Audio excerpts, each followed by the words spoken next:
Hey, everybody. This is Robert Weissman, co president of Public Citizen, here today with you for another installment of our Informed Resistance series. We're going to be in conversation today with Jeff Hauser. Jeff is the founder and executive director of the Revolving Door Project. He's a Washington, D.C. treasurer, guy who knows a lot and tells it like it is. The Revolving Door Project was founded to focus on executive branch appointments and ensure that they weren't beset by conflicts of interest and self enrichment.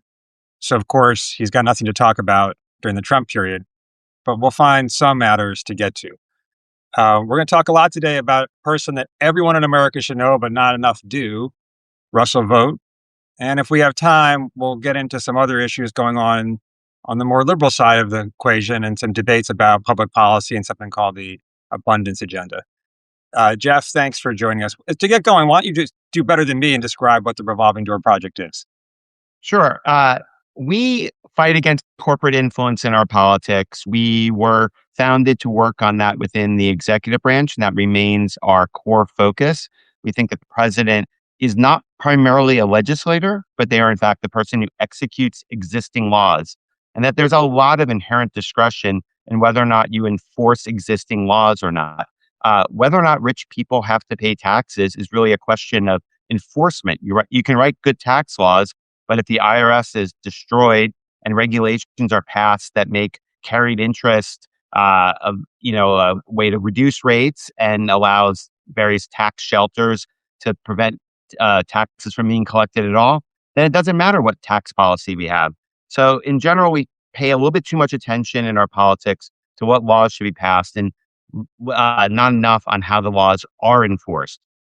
Corporate America has long understood that if you want to impact policy, the easiest way is to just change how the law is implemented. So they go after the courts and they go after the executive branch. They make sure that the cabinet is full of rich people or people who want to get rich working for rich people. And they make sure the courts are stacked like that. So that's what we started out doing. And we've expanded beyond to do some work about how politics is discussed by the media, especially economics issues, some issues in state governments as well. But our primary focus is corporations and their political power. Excellent. Okay. Well, you started a project focusing on Rust Vote that we're happy and eager to be partnering with you on. Let's start by just saying who Russell Vogt is. What's his job? What's he about? Russell Vogt is sort of the brains behind everything we now associate with Elon Musk and Doge. Russell Vogt was one of the principal architects of Project 2025, which we now know was, in fact, the blueprint for the Trump administration, even though it was briefly disavowed by Donald Trump during the campaign. He is an extremist. I think he's a five-tool star of the right-wing movement. You name a right-wing issue, be it on social policy, on election denial, on corporate America, on rigging the government in favor of an imperial right-wing president. He's involved in each and every one of those characteristics. There's no trade-offs from the right-wing movement where you might say, oh, well, this person's pretty right-wing on this, but on this other issue, they're kind of a libertarian or they're soft on this one issue. This guy is hardcore down the line right wing, and he actually knows things. And so Elon Musk was the blunt instrument that attracted a lot of attention in destroying the ability of our government to help people in putting in these obviously unqualified goobers across the administration and extracting as many secrets and favors as possible. But Elon Musk didn't come up with those ideas on his own. Russell Vogt gave them to him. And then Elon Musk got pushed out because he became too unpopular. And Russell Vogt didn't moderate. Russell Vogt, from his vantage point, is running the Office of Management and Budget, which is in charge of both budgetary policy as well as regulatory policy across the executive branch. And with a side hustle, running the Consumer Financial Protection Bureau, which he does on an acting and illegitimate basis right now. This man has his grubby fingers over all of American policy, and he is doing so on behalf of all of the most extreme forces. He does so very effectively, much more effectively than Elon Musk, and he does so with a tiny, tiny fraction of the attention. I'll just say for those tuning in who are not baseball fans, five-tool star is a baseball reference, means he can do all the things that are needed to perform well. In this case, perform well to advancing an evil agenda. Before we get into some of what he's actually doing, there was an interesting thing that happened in the run up to the Trump presidency where there's kind of an undercover operation that went in to have an on camera conversation with him where he was asked if he was a Christian nationalist. And he said, yeah. And then that was published. And what was his reaction to that? I mean, he can't help but, like, just be who he is. I mean, he was born into this movement, and, he worked for Phil Gramm, who was one of the architects of not only a lot of right-wing social views, but also of, right-wing financial deregulation. And he this is somebody who is unembarrassed, but apparently the thing I'm just learning about Russell Vogt that's really interesting is that not only is he low key because he doesn't especially like the media, he apparently gets very skittish generally when asked questions. Like, that's why people went after him in a completely legitimate and legal but hidden camera manner. Is that this guy does not want to become famous. He is the antithesis of a Stephen Miller type Right. figure. He's a principal architect of the Trump administration, but wants to be on TV, even if he's not good at it, and wants to be famous. And Elon Musk obviously lives to be noticed. He is the exact opposite of those types of people. And so part of the goal of identifying Russell Vogt is not only that he is the single most important person in this administration, but also he does not want to be identified. And I think it's because he knows that he is very unappealing. Okay, so to go back to the five tool thing, he brings this Christian nationalist orientation on the one hand, and on the other, he's totally pro corporate. It's not the kind of combination you normally see in a top position. On in his job now, what are some of the things he's doing to drive the corporate extreme agenda? Sure. So, at the Office of Management and Budget, he has long had extreme views. In the first Trump administration, he was one of the principal architects of pulling back aid to Ukraine. So, the first impeachment of Donald Trump, which was about uh, trying to use Ukraine to go after Joe Biden in an electoral manner, he drove that first impeachment, and he continues to believe in what's called impoundment, which is stealing money that has been appropriated properly by Congress into bills that have been signed by the president. Uh, he likes to deny the spending of money, and he particularly denies the spending of money that has been properly appropriated by Congress for those people who enforce laws that corporate America doesn't like. So if Congress says, hey, we need certain people at the IRS to make sure that the rich or corporations pay their taxes, or we need certain people at the Consumer Financial Protection Bureau to make sure that banks don't scam consumers. Or we need certain people at the Environmental Protection Agency to make sure that the water we drink is clean. On down the line, things that corporate America often is opposed to. He'll pull back the funding for those uh, programs. And so we won't have the enforcers that we need. We will see layoffs. We will see things like what the fork in the road email that went out under Elon Musk, but I think or the fingerprints of Russell Vogt's influence. And we'll see the functional end of the cops on the beat for the beats that Russell Vogt doesn't like, which are typically the beats that corporate America does not like. So that's the principal way he does it. He also is in charge of the Office of Information and Regulatory Affairs, OIRA, which is the entity that interprets regulations for the executive branch. And so he will push them to make sure that regulations across the executive branch are as corporate friendly as possible. So I think it's so important to underscore what you're saying as we've moved now into the second year of the regime. It's easy to forget about some of the things that were headline news at the beginning, which was, as you say, in some ways delivered by Doge, but it was the vote agenda and then continued by him. So all these mass firings, all these shutdowns of agencies, all these refusals to spend money on everything from foreign aid to funding for the Corporation for Public Broadcasting, those were all effectively either done by Russ Vogt or directed by Russ Vogt. And also, and we've been involved in a lot of these fights, almost all of them illegally done. Because as you're pointing out, Congress orders, appropriates the money. It's not discretionary whether the government spends it or not. to your point about implementing the laws, they are supposed to spend that money. But Russell Vogt has invented theories not to do it, or sometimes done it just without a theory. At the IRS, I think we've lost a quarter of their employees, that's not going to be leading to fewer audits for poor people, I would presume. Yeah, no, I mean, it's just important to understand that when it comes to the IRS, that normal people, we make our income via income taxes that are our income, there are income taxes withheld in our paycheck.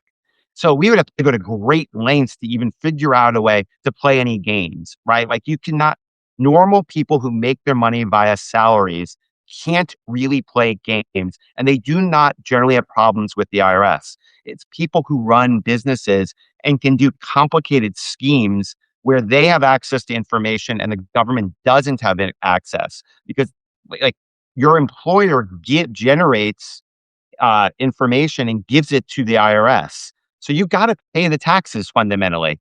That is not true for corporations. That's not true for rich people. And you need, therefore, to have a lot of people at the IRS whose job it is to be detectives, to be auditors, to be forensic in their approach, and to figure out what it is that a rich person or a corporation ought to have been paying. So when you slash staffing at the IRS, you are not effectively lowering taxes for even shady middle class tax people, payers, because middle class taxpayers don't really have a lot of discretion or volition in their taxes. It's the rich who benefit, and that's something that he knows. And that goes on down the line, anything from antitrust to consumer protection, environmental protection, workplace safety. I mean, you are less safe working on a construction site in America in 2026 than you were in 2024.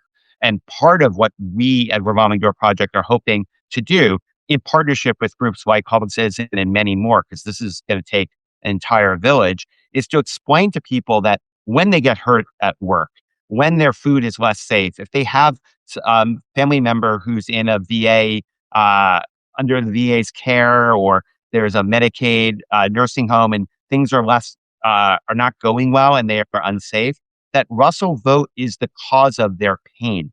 That is what people need to know, that Russell Vogt and Russell Votism is the cause of their pain. And that he is kind of the purification of trends in right-wing politics that have been going on for 2 generations right now. And so like people like Donald Trump and Elon Musk might come and go, these huge characters, even Stephen Miller, who's like a very good, evil supporting character, actor. This guy's the permanent class. This is the Phil Gramm congressional staffer who lives in the shadows, who is implementing the purest version of a right-wing distillation of what Grover Norquist talked about. He wanted to be able to drown the federal government in a bathtub. Well, this is what it's going to be like, and people are going to be hurt. Their identities are going to be stolen. Their like appliances are not going to work, and God knows what's going to happen with AI. But the rich are going to get richer. You're going to get hurt, and you have to understand that you're not alone. You and any number of these many classes of people who are going to get hurt in different ways. Ordinary people by the tens of millions are going to get hurt. And it's our job to make sure that they understand that there is an architect of their pain, and this is what he stands for. And if you don't like the pain you're experiencing, we need political accountability. Well, I want to come back in just a second to some of those big themes, but let's take a second to talk about the Consumer Financial Protection Bureau, the CFPB. You mentioned that Vogt has a side hustle of running an entire agency when he's got this whole other job trying to destroy the government. And as you know, we've been involved in a lot of litigation with the CFPB. But what's going on? What's his goal, and what's he actually doing with the CFPB? So Donald Trump discovered the Federal Vacancies Act in his first term, and he's taken it to a further extension in his second term. But this is essentially a way to end run the constitutional process of nominating figures for senior jobs in the government and getting them confirmed or rejected by the U.S. Senate. Trump fired the Rohit Chopra, the Biden Consumer Financial Protection Bureau person, and has not nominated a successor. And so he is implementing his agenda at the CFPB via Russell Vote. And Russell Vote doesn't have an affirmative agenda. It's not like he's saying, well, these consumers, I don't think their claims are that legitimate. I think it's a little too onerous to protect those people. But like instead, we'll shift our enforcement resources to deal with this other issue. Because you can imagine that like historically speaking, there'd be some bad presidents that I didn't agree with who didn't want to enforce every law that was on the books. But then they would at least shift around. Like I think of George W. Bush, a terrible, terrible president. His civil rights office didn't really, Division of Justice, where it didn't enforce employment law the way it should, but went after involuntary working, like essentially like modern slavery, and that's terrible. So at least he put the people to good work doing stuff, even if he wasn't doing some of the more politically ideological cases that the office had previously done. At the CFPB, Russell Vogt wants no one to work for him.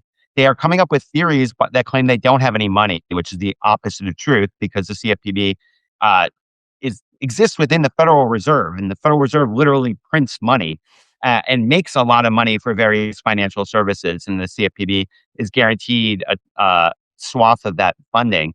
So he is trying to reject the funding so he can fire the entire team, so that none of the meddling bureaucrats can protect ordinary people from the rapacious billionaires in their financial sector.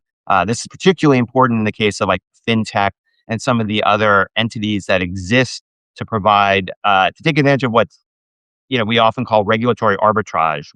Like, how can I characterize my company in a way that will get away from laws? Well, I want to make sure that I am in the end ostensibly under the purview of this CFPB. And then when Russell Vogt fires everyone who works at the CFPB, that means no one's in charge. And so this is like essentially kindergarten without a kindergarten teacher. But instead of mischievous kids, we have bankers trying to steal money from ordinary people.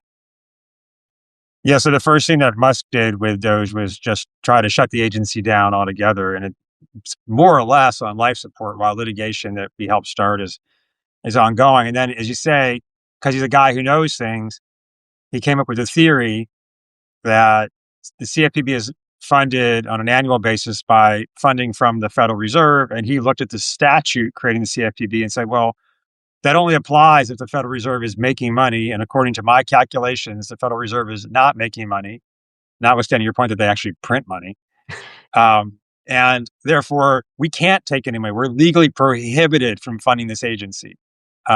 We've sued over that separately, and we just won a case to block that. But in the meantime, the agency barely functions. And one of the primary things it does while it's functioning is undo prior agreements or drop cases that had already started to launch. He's even tried to go back to court and have plea deals where companies pled guilty undone, including in some small cases with outrageously, overtly racist behavior. It's quite shocking, and it's both important in its own right, and I think to the grander themes you're talking about, it illustrates what kind of agenda he's trying to pursue. So now to come back to those bigger themes, what do you think is going to be his legacy on the one hand? And on the other, if, say, Sunlight focused on Russ Vogt were able to drive him out, what difference would that make to how the Trump regime operates? So, I mean, I think his legacy is that he wants to destroy any sort of professionalism within the federal government. There used to be parts of the federal government that Trump has demonized as the deep state that stayed constant. So people would take generally, very frequently, less money to work in the federal government, but in part for job stability because they would care about the mission. And the mission would remain not the same depending on presidents, because we do live in a democracy and presidents who get elected with different agendas ought to be able to impact their agenda. But if they can't bother to get the existing laws changed, like if we continue to have a Clean Air Act and a Clean Water Act, because even Trump and Mike Johnson and John Thune don't want to try to run an effort to repeal those laws. If those laws create mandates that the federal government must do things to protect parts of the government, that means that, and they fund people to do that, there needs to be constancy in government. You need some people who have expertise in implementing the law as it remains on the books. We're not talking about implementing dead laws, because obviously that would make no sense. If the law remains on the books, you need expertise. Vogt hates expertise. He does not like it because expertise is how the federal government can, with lesser funds, compete with and manage to stay on top of a burgeoning corporate sector. As this country gets less and less equal, it's very hard to rein in massive companies like a Meta or an Amazon or a Walmart. It's very hard to stay on top of these. You need expertise. So under the first Trump term, he created this concept of Schedule F, which is going to be a way to make a lot of jobs in the civil service impermanent, make them unattractive to people, make sure that the civil service radically changed every 4 years, essentially undoing 19th century civil service reforms. I mean, Death by Lightning was a Netflix movie about how much that was like very successful.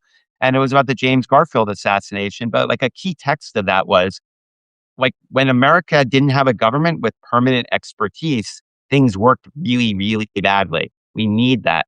Well, that's actually not the way Russell Vogt sees it. He wants to make sure that government changes. And if we don't have any experts in government, even if in 2029 someone becomes president who is committed to enforcing the Clean Air Act, to revitalizing the CFPB, they're like, how are they going to do it? It's going to be extremely difficult. They're going to try to rehire a bunch of people, but some of those people may have moved on to different jobs, may no longer have the interest, may, not have the same level of expertise because they've been out of the field for 2 or 3 years. And just making those entities functional, it's going to be extremely difficult. Each day he stays in power, the task that faces any potential future president gets, unfortunately, more difficult. What role does Russell Vogt as a specific individual play? Well, he created these ideas. Like his work on Schedule F is what got him the leadership role within Project 2025.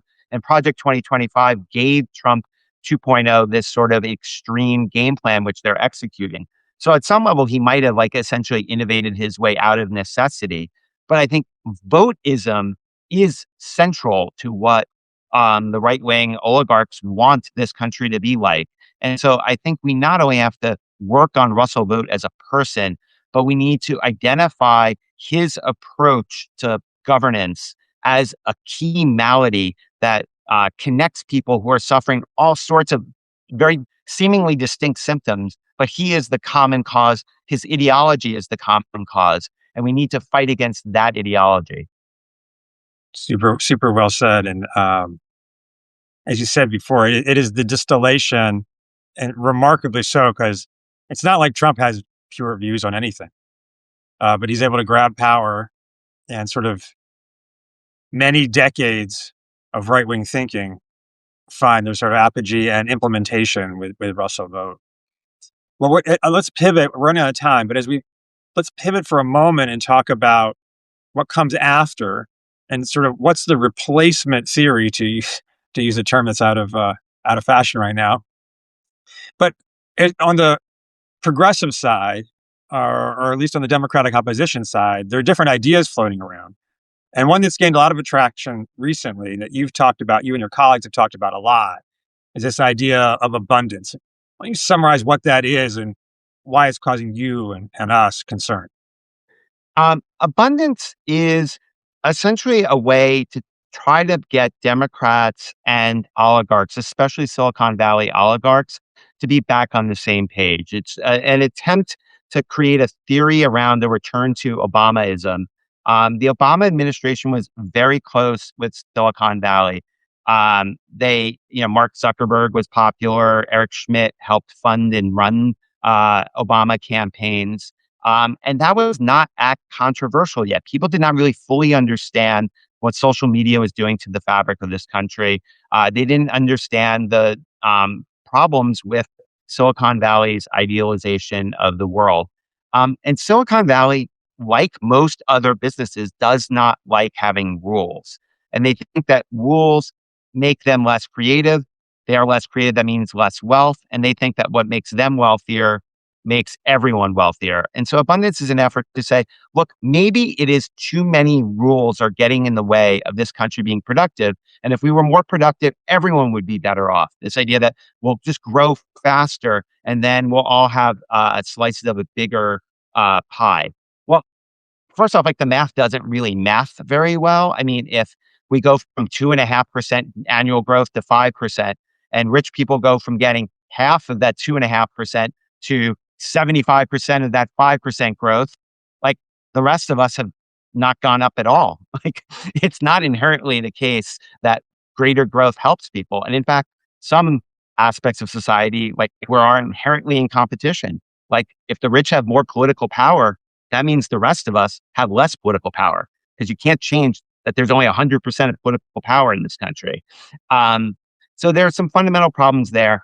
But if you read Abundance or you read Paul Saban's book, which is kind of really gratuitously mean and inaccurate about Public Citizen, uh, they don't really like lawsuits. They're very aggressively anti-lawyers.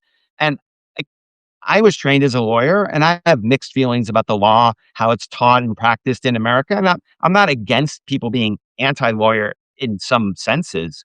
But if the goal of our democracy and Congress is to pass laws, if you have a law, there has to be some way to vindicate that law, right? Like if somebody breaks the law and hurts you, you need to be able to sue. If the law says corporations can't do something, that has to actually mean they can't do it. And if they do it anyway, you need a process. And like the due process involves lawyers and it involves lawsuits. And this fundamentally bothers people like Ezra Klein and Derek Thompson, that there are going to be these lawsuits and there's going to be this process to determine whether or not people are following the law. But why does Congress pass laws if it's only voluntary whether or not to follow them? And unfortunately, in the 21st century, people might like kind of come to think that, yeah, laws are pretty voluntary when it comes to rich people, because functionally that has been true. Laws have been pretty voluntary for bankers. Break them, you might pay a fine, maybe, maybe not. And then you own the New York Mets, like Stephen Cohen. Uh, but you're certainly not going to go to prison, right? And like abundance is saying, well, what if we took those laws that are currently not really being enforced and enforce them even less? And I would argue that's bad. And what we at Revolving Door Project believe is that we need a politics around holding rich people in corporate America accountable. We need a politics built around the law applying equally to everyone. And in fact, if it's going to be unequal, I wanted to apply more stringently to the rich and powerful who have lawyers on retainer, the people who can like really double check, am I getting this right? Like ordinary working class people might violate laws that they don't know about. But if you have a general counsel reporting to you, you should never violate the law. Like that's literally their job, is to make sure you don't violate the law. So let them do their work. Don't violate the law. And if you choose to violate the law, there should be serious repercussions when you are a rich person who's been well advised and lives a cushy lifestyle. It's like the opposite of Les Mis. Like no one here is stealing bread to stay alive. These are rich people who think that they only own one of the Hawaiian Islands, and wouldn't it be great if they could own a second? Yeah, we're getting heavier in baseball. I was planning on here, Jeff, but this is good. I think to this point, there's a lot of really deep literature now when it comes to criminal justice that tougher sanctions don't meaningfully impact street crime. Doesn't the reasons people engage? It's not like it's irrational, but they're not making rational calculations based on figuring out the likelihood of getting caught and how likely they are to serve time or whatever. It's much more kind of raw situation. That, on the other hand, to your point, corporations are the ultimate rational actors. They exactly are calculating the chance of getting caught and the penalties they're going to pay. And if the chances are high, the penalties are high, then they won't break the law. If it's the opposite, then they'll do the opposite. But I want to be fair to abundance. Some of how you're describing it makes it sound not so different than votism, which it is. How would you distinguish it from sort of the extreme deregulatory philosophy of Russell Vogt? I think it kind of varies because, I mean, Stephen Tellis, who along with Tyler Cowen is probably the like actual architect of abundance, He's at Niskanen and Johns Hopkins. Um, and he's identified six different strands of abundance theory, all the way from like right abundance. I'm getting the terminology, I'm slightly off, but there's a right wing abundance or dark abundance, I think he maybe calls it, which is extremely MAGA and explains why there were people who spoke at the abundance agenda in DC in September and the like right wing anti immigrant national conference, I forget the name, that was occurring in around town at the same time in early September. There were like crossovers. And then there are much more lefty people.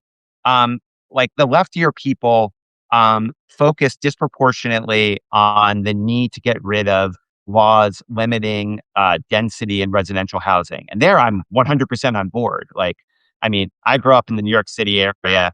I like density. I moved to Washington, D.C., and it's like these buildings are so short and things are needlessly expensive. And what if that like 14-story building, like I live in a 14-story building, and if we're 40 stories, there'd be a lot less gentrification because a lot more people would just be in this one vertical building and there'd be less impact on other neighborhoods and like we'd all benefit. Elevators do exist and I like them. And transit is important. I hate climate change and it'd be better if people could bike and walk to work or take the metro. And so I support that. And I also think that people have been fighting against zoning restrictions for a long time. The NAACP was filing lawsuits against exclusionary zoning before I was born, and I support those types of lawsuits. I don't think you have to do it within an abundance framework, but there's a left abundance that is disproportionately focused on housing, where I support it. There's a right abundance, which is really aggressively pro let Mark Andreessen style effective accelerationism, essentially. And then there's a lot in between. The book I recommend that everyone read instead of Abundance, but is this book, More Everything Forever, by this guy, Adam Becker, who's the academic physicist who is a science writer. And he looks into what the tech world views in terms of abundance and effective altruism and how similar it is to effective accelerationism. And these are maybe like garbled terms to ordinary people, but essentially these are the efforts to rationalize why Jeff Bezos doing everything possible to get super rich so he could build a space company is actually the most altruistic thing anyone can do on the planet. And Jeff Bezos has spoken about it.